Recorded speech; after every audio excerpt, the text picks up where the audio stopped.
Secunderabad parliament నియోజకవర్గ BJP అభ్యర్థిగా పోటీ చేసిన కేంద్ర మంత్రి కిషన్ రెడ్డి ప్రచారం నేడు పలు ప్రాంతాల్లో జరిగింది. ముస్లిం రిజర్వేషన్లపై కిషన్ రెడ్డి సంచలన వ్యాఖ్యలు చేశారు. బీజేపీ అధికారంలోకి వస్తే బరాబర్ ముస్లిం రిజర్వేషన్లు ఎత్తివేస్తామంటూ ప్రకటించాడు. పార్టీ కార్యాలయంలో మీడియాతో ముచ్చటించిన కిషన్ రెడ్డి మాట్లాడుతూ బీజేపీపై కాంగ్రెస్ తప్పుడు ప్రచారం చేస్తోంది.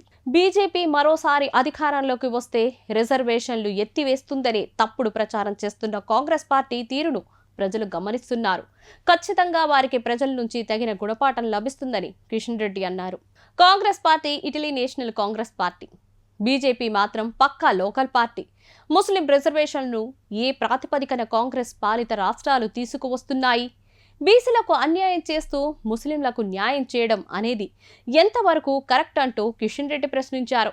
ముస్లింలకు ప్రత్యేక రిజర్వేషన్లు అనేది ఖచ్చితంగా తప్పుడు నిర్ణయమని, కేంద్రంలో మళ్లీ అధికారంలోకి బీజేపీ వస్తే ఖచ్చితంగా రాష్ట్రంలో ఉన్న ముస్లిం రిజర్వేషన్లను ఎత్తివేస్తామని కిషన్ రెడ్డి ప్రకటించారు. ప్రధానిగా నరేంద్ర మోడీ మూడోసారి బాధ్యతలు చేపడితేనే దేశం అభివృద్ధిలో దూసుకుపోతుందని అభిప్రాయంను కిషన్ రెడ్డి వ్యక్తం చేశాడు. కాంగ్రెస్ నాయకులు చేస్తున్న తప్పుడు ప్రచారంపై కిషన్ రెడ్డి మండిపడ్డారు. బీజేపీ అధికారంలోకి వస్తే రిజర్వేషన్లు తొలగిస్తారు అంటూ కాంగ్రెస్ నాయకులు చేస్తున్న విమర్శలపై రాహుల్ గాంధీ మరియు సోనియా గాంధీ స్పందించాలి అంటూ కిషన్ రెడ్డి డిమాండ్ చేస్తున్నారు.